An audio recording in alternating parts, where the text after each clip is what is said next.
This next excerpt is all about John Adams in Chapter 2 of Marketer in Chief.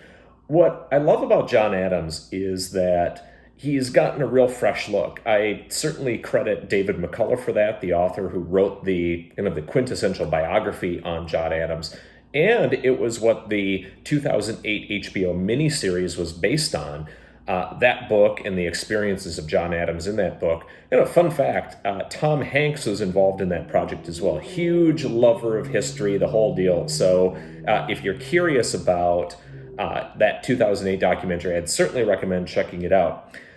What I talk about in the chapter on John Adams is kind of continuing at the theme of the President of the United States at that era. Those first 5 presidents is really the innovators, the chief marketing officers, chief executive officers of essentially brand new companies. And in this one, the United States was still very brand new. We had George Washington, he served for 2 terms. John Adams was next, but it wasn't necessarily obvious that that transition of power would be smooth, or that when he got into the office that he wouldn't just start to kind of undo a lot of the things that had been done to that point. So this first transition of power was really critical. And it was important at that time that you had principled people, because how many times have you been in a startup where kind of things went off track pretty quickly? And it's all about core values. So in chapter 2, we talk all about core values. And the biggest thing we talk about is really the partnership between John and Abigail Adams. Really, the 2 people, almost like a co-presidency. People don't think about that now, but we have thousands of letters between the 2 that have survived. Massachusetts Historical Society has kept and digitized hundreds and hundreds of them.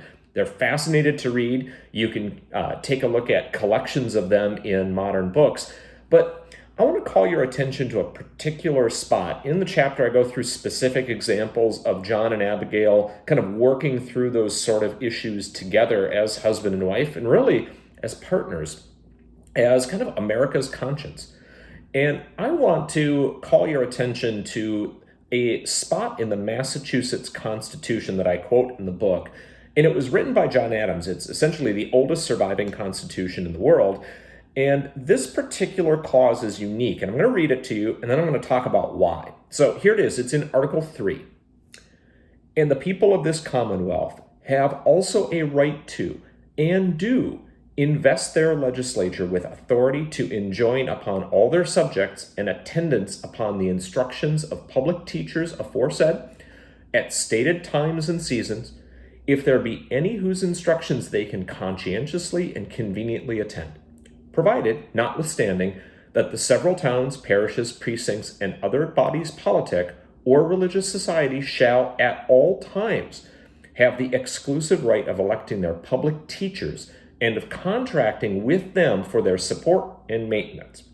All right, remember, this was language in the 1800s, so it can be a little stilted. What is that clause talking about? That clause is talking about the creation of the very first time a right to public education. And I've read the whole document. And what's really interesting about that particular piece that's different than all other pieces in the document, you might have noticed something, and you might have noticed something if you've read other documents at that time, that all men are created equal, his rights, all male-centric pronouns in this. And what they meant at the time, of course, was property-owning white males at that time. This document is unique in that if you noticed in there, it was about all people, all subjects, teachers. It didn't use the male-centric pronouns.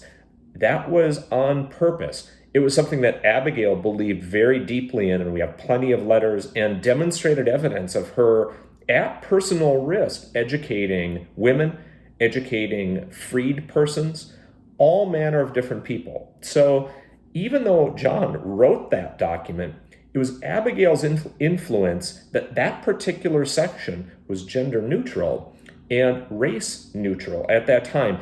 And you have to understand how big of a deal that was at the time. The rest of the document isn't quite like that, but that clause is, which is really critical in terms of just understanding the psychology of the people who were influencing the United States at that time. I think John Adams and Abigail Adams are worth another look. And that's why I wrote them and that relationship, that powerful, beautiful partnership, into chapter 2. So when you get your copy of Marketer in Chief, I'm going to call your attention to chapter 2. Give it a read, give it a second read. I think you'll appreciate it.